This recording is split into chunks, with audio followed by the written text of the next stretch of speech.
All right, we're back again here today with another great guest. His name is Michael Wohl, and I brought Michael Wohl in here today because he is a real estate agent here in San Diego. And, you know, I've always wanted to become a real estate agent, never took the time to go out and take the test and so on and so forth. But I've always had a great vision for what should happen in real estate. And, of course, I'm a laggard and I've never done it. But we have been talking together for some time, Michael and I, and we both agree on some different things that should happen in real estate and the marketing portion. So I'm going to welcome Michael Wohl to the show here today on the 5 Minute Bark. Michael, hello. Hi, Dennis. How you doing? Good. How are you? Are you excited about our topic here today? I'm ecstatic. Okay. So Michael and I have been, talking. I was going to say shoot the shit, but we're going to say it anyway. we're going to talk. We've been talking about real estate in San Diego and marketing and how to, be different than everybody else in the real estate market. How can I be different than everybody out there, and how can I market better, and so on and so forth. And we both kind of agreed on one very valuable thing. And this is something that Michael really tries to do, and we've talked about it organically. He is a real estate agent that works with other real estate agents. He doesn't become the enemy or think he's competing against all the other real estate agents out there. And Michael, tell a little bit how your philosophy in real estate. Absolutely, Dennis. Thank you, by the way, for having me on. Oh, no problem. I really appreciate it. You look good in that suit, by the way. I don't wear a suit too often. Thank you, Dennis. I don't either, only for special occasions, like the 5 Minute Bark. Oh. But to answer your question, I work with other real estate agents on a amicable kind of symbiotic type relationship basis because I figured you can get more bees with honey than you can with vinegar. Yeah. And I might as well leverage the contacts I do have in real estate. And so I approach other agents who I do have rapport with and whatnot, and I kind of proposition them on working on a referral basis, and that's really the best way to do it in any business. Absolutely. Right. Yeah.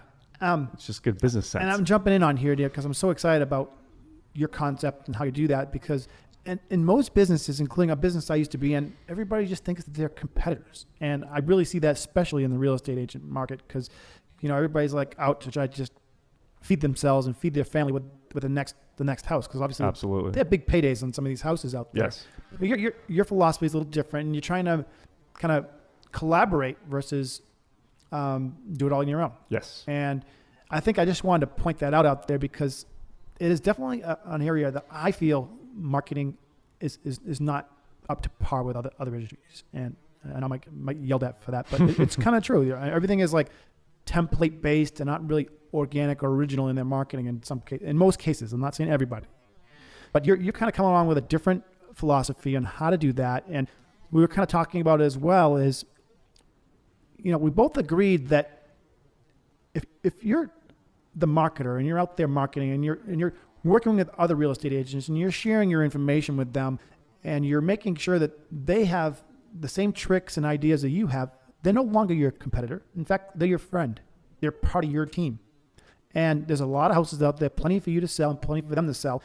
And with that mentality, you're now basically leapfrogging up and over everybody else because now you're almost an industry expert within your own industry, and everybody in your industry is looking up to you. Yes. So yes, I agree.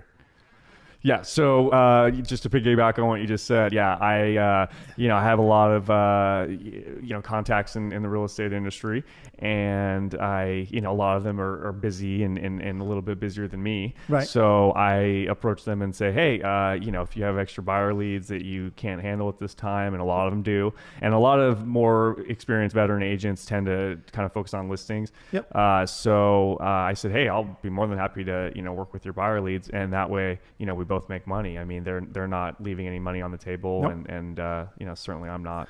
And you can be more efficient at it too. And yes, obviously you pack a good punch with the client itself because they're happy. Right. So. Right. Yep. So, and it's like you said, it's kind of a collaborative team type effort. I mean, real estate in general, it works that way in terms of all the different affiliates and such, because there's, it's almost like project management because, there's escrow, there's title, there's, the real estate agents themselves, insurance. I mean, there's so much that goes into it. So right. So switching to the buyer or the seller side, do you have any advice you would love to give somebody who's buying a home right now in this crazy market or selling a home in this crazy market? Do you say sell now before it gets too late, or do you say hold on? Any kind of advice? I mean, obviously that's kind of a wide ranged question. Yes. Great question. On the buyer side, there is a sense of urgency, I think, and I think the time is of the essence. The Federal Reserve, they're talking about raising interest rates, as many people know, which affects the mortgage interest rate that you would get on a mortgage loan to purchase a property. So that being said, they're planning on raising the rates later this year. And not only that, but in this particular market here in San Diego, where we do have a lot of appreciation going on. I mean, granted, it is slowing down and it's more of a normal appreciation rate, maybe 3 to 5%. Prices aren't going down. Not only that, but the rental market is crazy right now. Rental rates keep going up. Yeah. And you're just, it's basically you're throwing away your money every month and paying the landlord's mortgage when you're renting a place.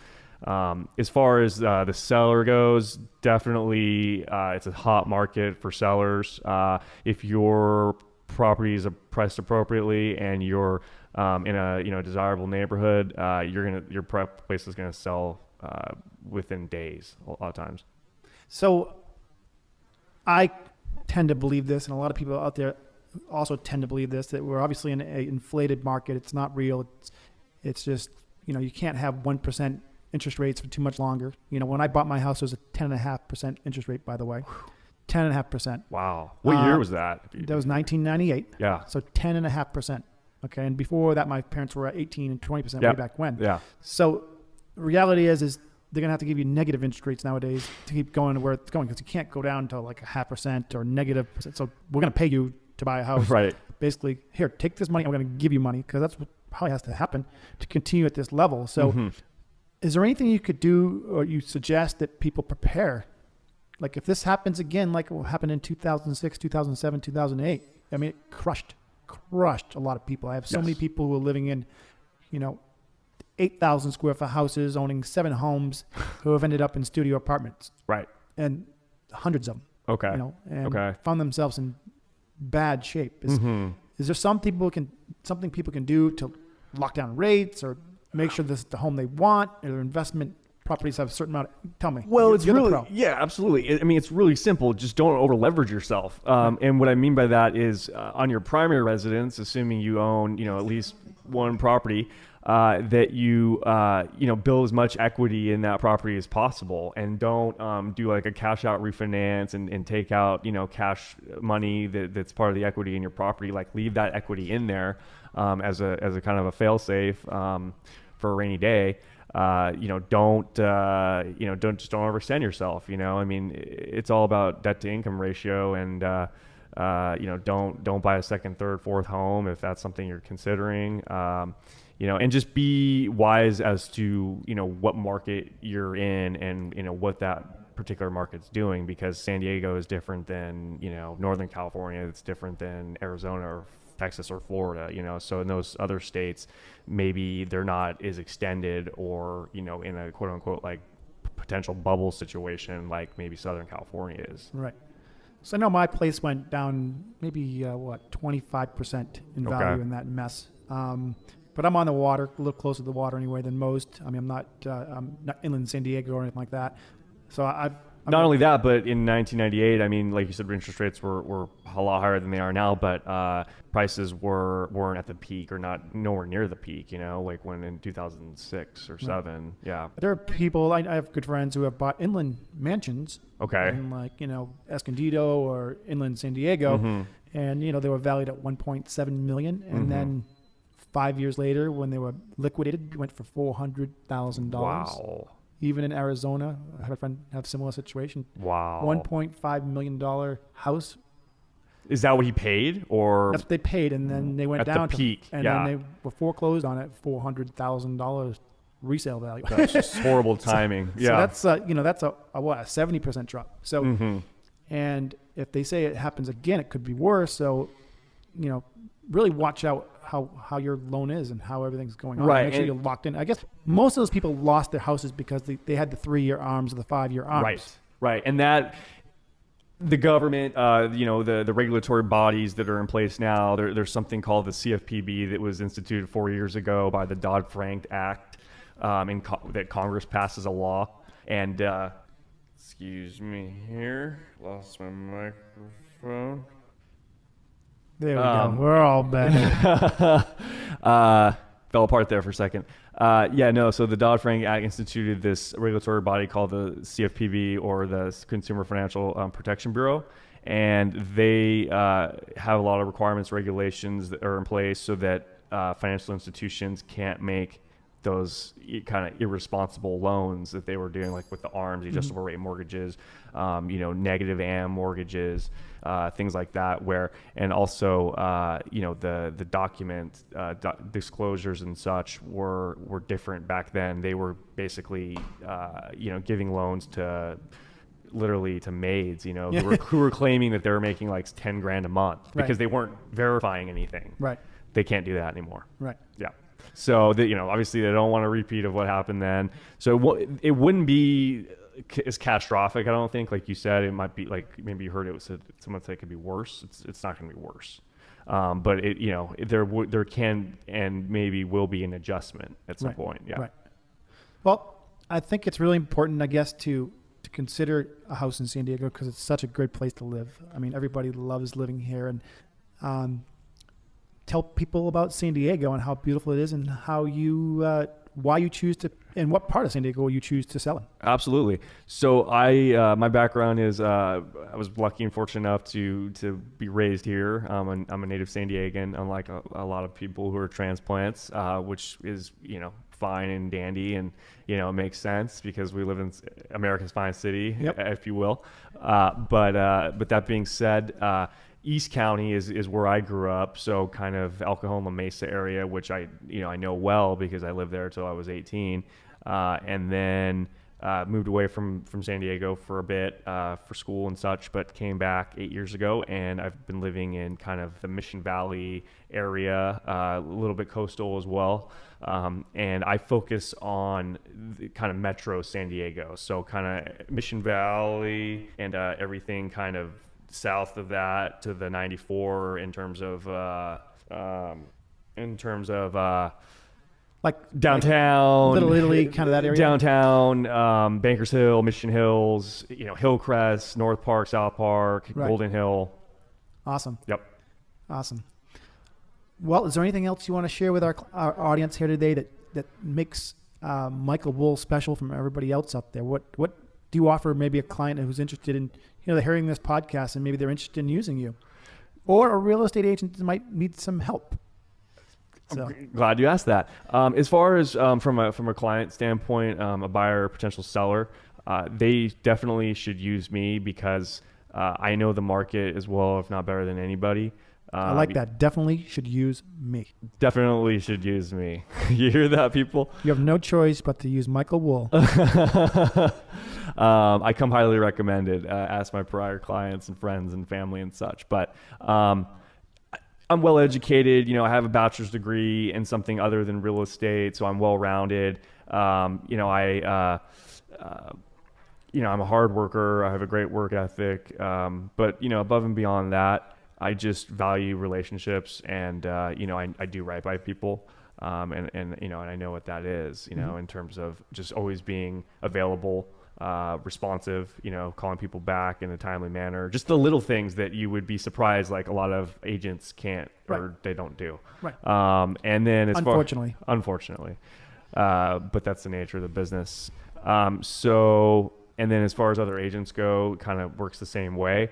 And on top of that, I am a relatively newer agent in the business, so I am hungry, and I'm willing to work with buyer clients that may be some more established agents who are a lot busier, and maybe work only by referral or whatnot. Right. Don't have the time or the desire to. So I will be more than happy to take your buyer leads, pay your referral fee, and we'll both make money. Awesome. That's great. And it's not just about the money, of course. It's about making sure that people have the right home for their financial situation and for schooling and so on and so forth. And Right, so but they can important. be confident that that I'm gonna take care of their client Exactly. and make them happy. Yeah. Everybody happy. Yeah. It's a good. win-win. And it's very important to be happy when you're buying a house. So awesome, everybody. We've got Michael Wohl here today. And if you are looking to talk more with him about what he's got going on, again, he works with real estate agents to team up and help them out because it's such a busy market here in San Diego. And if you're looking for somebody that's on your side, not a competitor, we've got Michael Wohl here. And also, if you're looking for just a real estate agent that thinks with that mindset, we've got him here today. And Michael, do you want to share either a Facebook page or a website or your phone number? Whatever you want. It's up to you.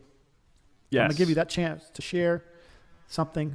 Yes, with our Dennis. audience here. I have a website. It's my full name spelled out, Michael Adam Wohl, WOHL.com. My Facebook page is facebook.com/Michael Adam Wohl. All right. I have a YouTube channel, a LinkedIn channel. I'm all about social media, and if I could touch on that briefly, Yes. I definitely am in touch with marketing the way it's moving in terms of social media marketing and leveraging that to help clients, buy and sell real estate. More on the sales side, of course, but and then I kind of pride myself on that. Just being savvy with that and educating myself about that and whatnot. So What kind of videos can we find on your YouTube page?